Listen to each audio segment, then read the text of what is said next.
BSSC द्वितीय inter स्तरीय का विज्ञापन आए हुए अब 3 वर्ष होने जा रहा है, लेकिन अभी तक इसकी परीक्षा की तिथि घोषित नहीं हुई है। बीएसएससी सीजीएल 4 का भी यही हाल है, 1 साल हो गया लेकिन अभी तक परीक्षा की तिथि घोषित नहीं हुई। बीएसओ का भी यही हाल है।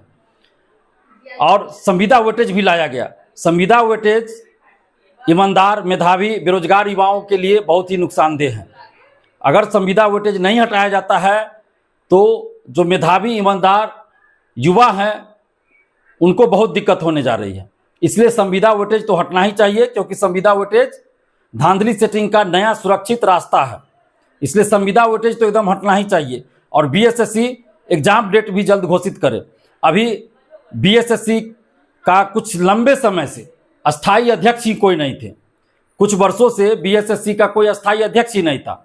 इस वजह से बहुत सारी चीज़ें नहीं हो पा रही थी।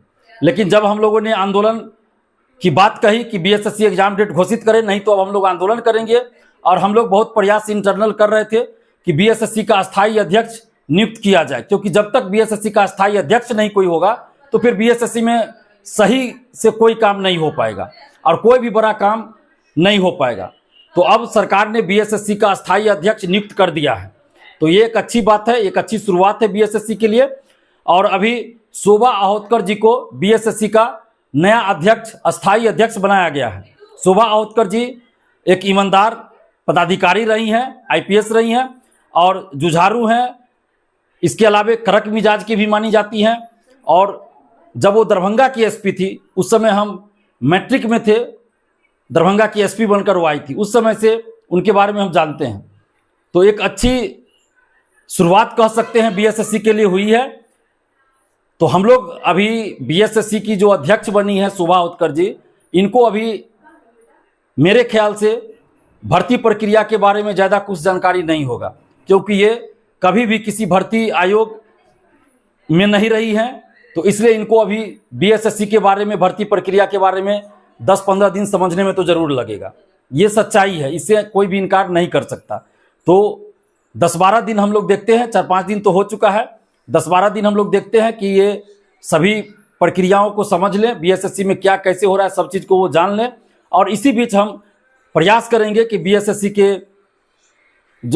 की जो नई अध्यक्ष बनी है शोभा अहोतकर जी, उनसे मिले और बीएसएससी के बारे में भी हम भी बताएं कि बीएसएससी में अभी तक क्या हुआ और कैसे परीक्षा हो सकती है, और पेपर लीक ना हो, धांधली सेटिंग ना हो, पारदर्शिता के साथ परीक्षा हो।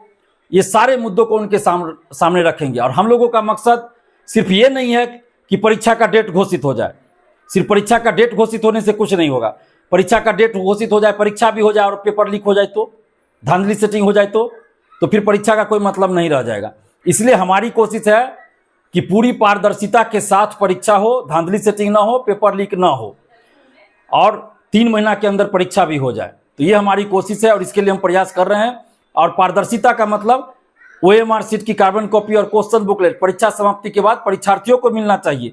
परीक्षा समाप्ति बाद आंसर की जारी होना चाहिए, ताकि अभ्यर्थियों को पता चले किस क्वेश्चन का कौन सा आंसर सही है।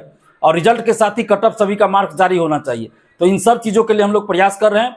अभी हम 3-4 दिनों के अंदर हम बीएसएससी के अध्यक्ष से मिलना चाहेंगे, शोभा अहोतकर जी से प्रयास करते हैं, ताकि उनको ये सब चीज़ बताएं। और परीक्षा ऑफलाइन हो, जब तक ऑनलाइन सुविधा सरकार के पास नहीं हो तब तक ऑनलाइन परीक्षा नहीं होनी चाहिए, क्योंकि ऑनलाइन अभी सरकार के पास तंत्र विकसित नहीं है। और प्राइवेट एजेंसी को, प्राइवेट संस्थानों को परीक्षा कंडक्ट कराने के लिए दिया जाएगा।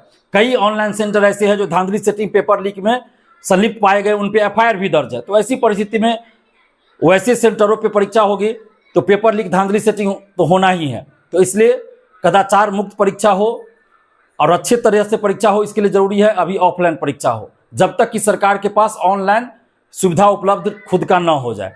तो इन सब चीज़ों से हम पहले शोभा अहोतकर जी को अवगत कराना चाहते हैं। अगर वो सहमत हुई सब चीज़ों पर और परीक्षा का डेट घोषित करने के लिए तैयार हुई तो ठीक है, नहीं तो फिर हम लोग अगस्त में ही महा आंदोलन करेंगे, क्योंकि छोटा मोटा आंदोलन करने से कुछ नहीं होने वाला है, बड़ा आंदोलन करना पड़ेगा।